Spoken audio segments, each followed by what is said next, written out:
Buenos días, chicos de octavo. Este día vamos a desarrollar en la clase de lenguaje la continuación del tema de el mito.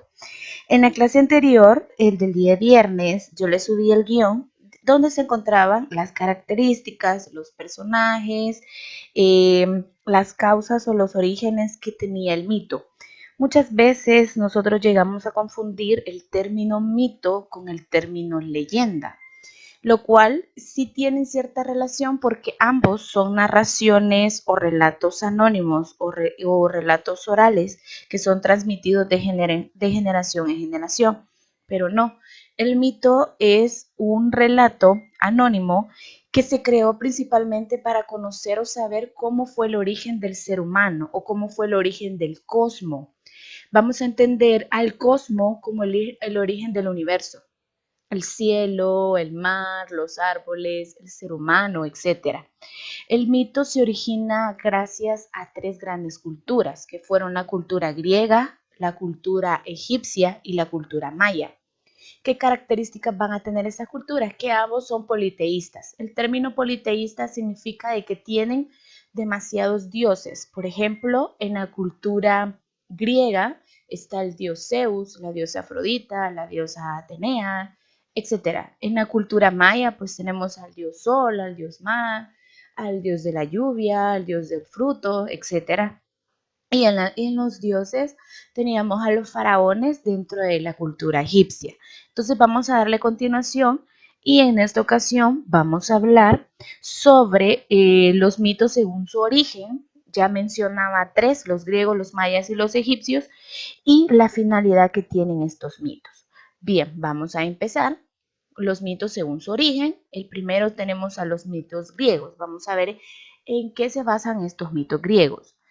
Los dioses griegos tenían atributos humanos, eran incluidos como personajes en las manifestaciones literarias. Dentro de los dioses griegos, el máximo representante era el dios Cronos. Ese fue el dios del Olimpo. Este dios tiene a su hijo Zeus, que también fue uno de los más representativos dentro de esta cultura. Él tenía dos hermanos, tenía a su hermano el del inframundo y también tenía al hermano Poseidón. El Poseidón es el rey del océano, el rey de las profundidades del mar.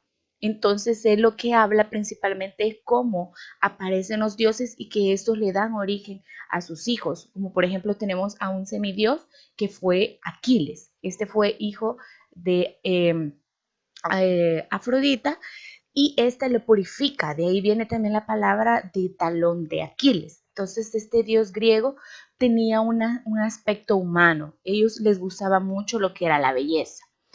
Luego tenemos al mito egipcio. Este mito estaban acostumbrados a dibujar las escenas más sobresalientes relacionadas con su creencia, junto a los dibujos incluyendo inscripciones jeroglíficas que explican lo que se está representando.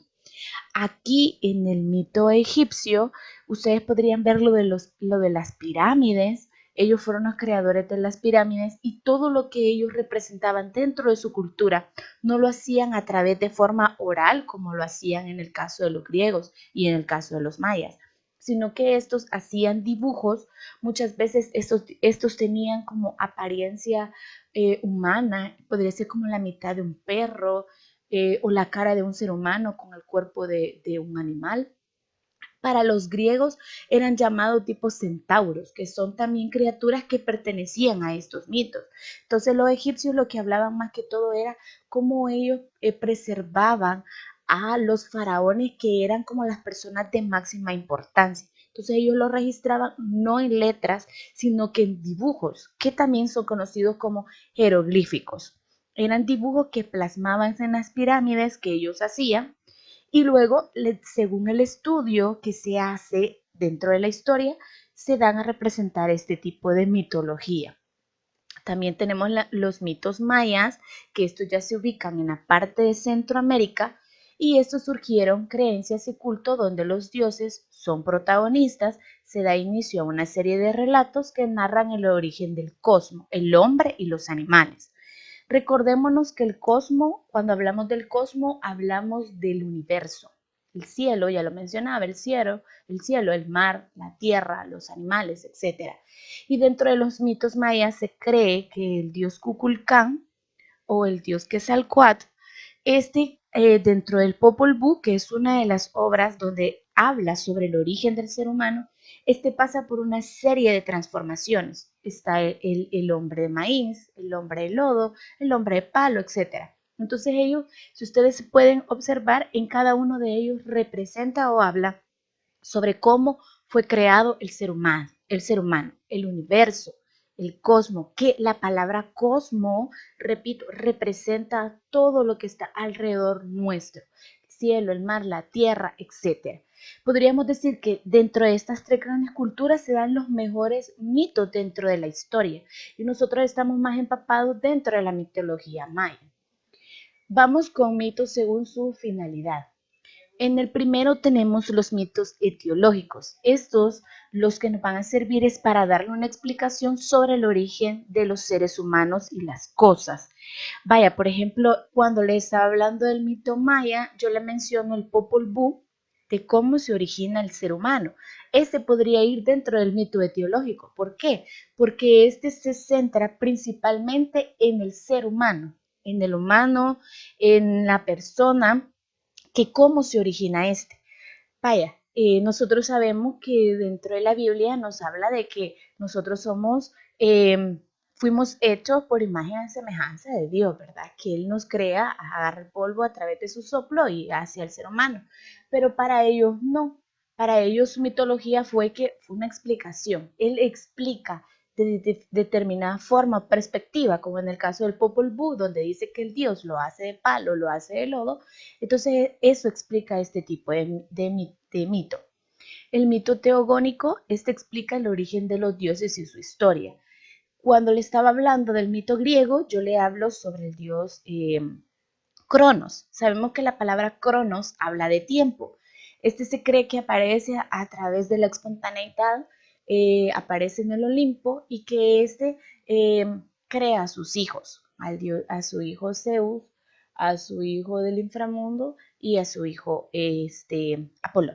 Entonces, va a hablar principalmente sobre la creación de los dioses. Tenemos los mitos cosmogónicos, intentan explicar la creación del mundo, son los más abundantes. Lo que intenta explicar es cómo aparece el mundo. Acordémonos que dentro de la historia no hay una especificación exacta de decir el mundo se origina de esta u otra forma. Según los mitos, ellos quieren dar una explicación.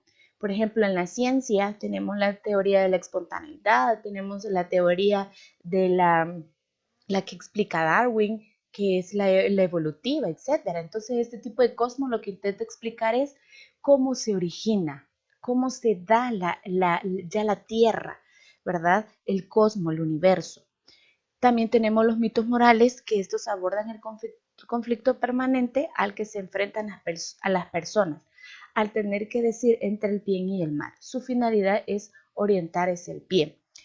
Aquí este mito podríamos decir que es uno de los más fáciles. ¿Por qué? Porque este mito lo que intenta es abordar la parte más reflexiva del ser humano.